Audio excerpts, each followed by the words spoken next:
রমজানের আগের দিনও মানুষ মারা গেছে, রমজানের ভিতরেও মানুষ মারা গেছে।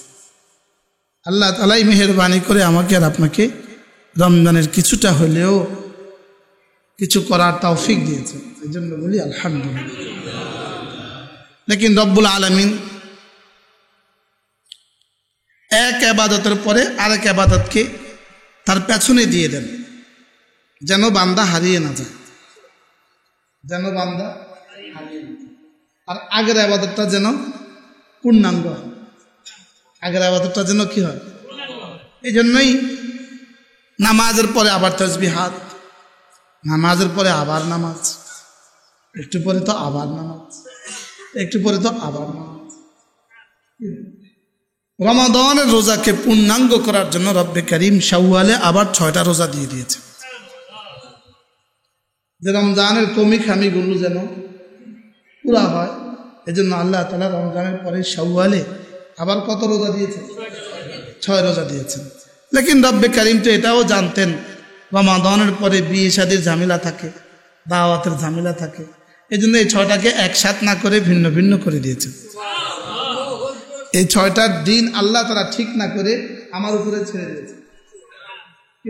যে আল্লাহ ঠিক করতে তো বিয়ের তারিখ কেমনে হইতো, দাওয়াতের তারিখ কেমন হতো, ঈদের পরেই সব দাওয়াত, ঈদের পরেই সব আত্মীয় স্বজন।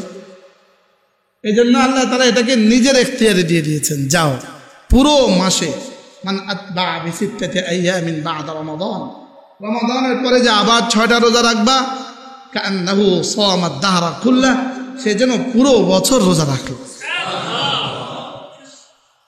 বাকি রমজানের রোজাকে সহজ করে দেওয়ার জিম্মাদারি আল্লাহ নিয়েছেন, এই জন্য রমজান রোজা তেমন একটা কষ্ট হয় না। আর এই রোজাগুলো সহজ করার জিম্মাদারি আল্লাহ নেন নাই, এই জন্য একটু কষ্ট হয়, একটু কি হয় বলে, যেহেতু রমজানের রোজার ব্যাপারে আল্লাহ সিদ্ধান্ত ইউরিদু বিকুমুল ইউসরা, আমি সহজ করে দিব, এই জন্য আমারই বেশি কষ্ট হয়।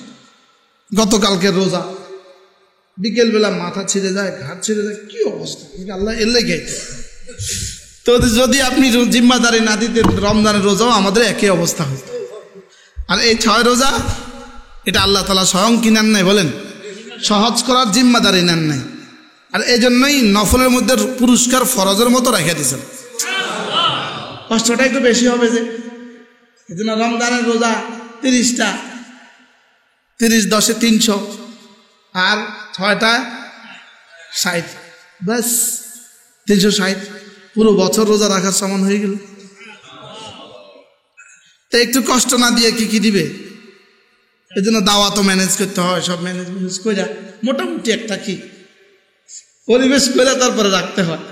তাহলে আমরা ইনশাআল্লাহ 6 রোজা রাখবো ইনশাআল্লাহ। অনেকের শেষও হয়ে গেছে, অনেকের আবার শেষও হয়ে গেছে, আমাদের মতো গাফেলরা তা শেষ করতে পারিনি। আল্লাহ তাআলা তৌফিক দান করেন।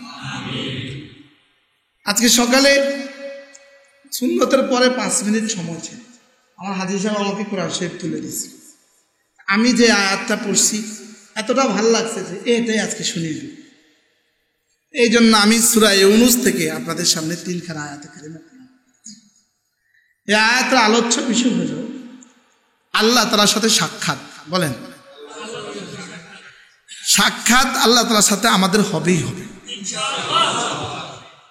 আমরা আল্লাহ তাআলার সামনে হবই হব। যেমন মায়ের পেটে ছিলাম, এটা যতটা সত্য কথা, মায়ের পেটের আগে আমি কোথায় ছিলাম? আল্লাহ তাআলার কাছেই ছিলাম।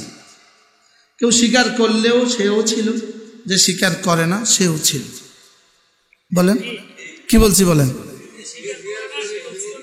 যিনি স্বীকার এই কথা করেন না তিনিও কিন্তু কি ছিলেন, এবং যিনি স্বীকার করেন, যেমন কেউ যদি বলে আমি মায়ের পেটে ছিলাম না, কি আপনি কি বলবেন? আপনি তাকে কি বলবেন? মাথা খারাপ, মায়ের পেটে ছিলাম না, এটা আবার কোনো কথা?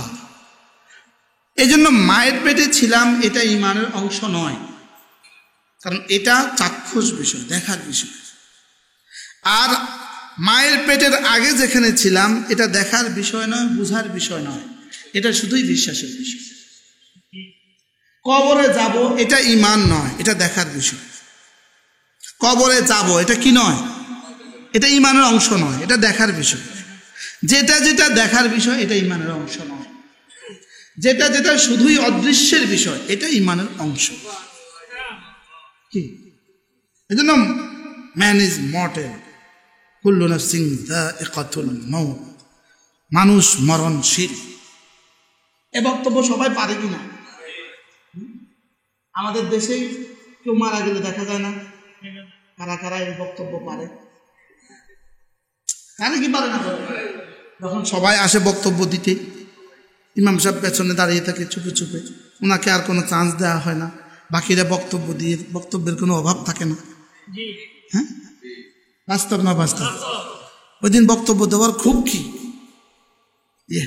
আমরা ওনার রেখে যাওয়া আদর্শকে সামনে এগিয়ে নিব, এই যা বক্তব্যের ফুল জুড়ি, ওনার বিধিহাত তার মাগফিরাত কামনা করি, এই বক্তব্যের ফুল জুড়ি দেয় কি দেয় না? বলে ওখানে দেখবেন আয়াত পড়ে, কুল্লু নাফসিন যায়িকাতুল মাউত, ম্যান ইজ মর্টেল, মানুষ মাত্রই মরবে। বলে কি বলে না? মাঝে মাঝে ইউটিউবে সার্চ দিবা ফারুক আয়াম টিভি, ফারুক, মাঝে মাঝে ফারুক আয়াম টিভি দিবা, একটা ওয়াজ শুনবা।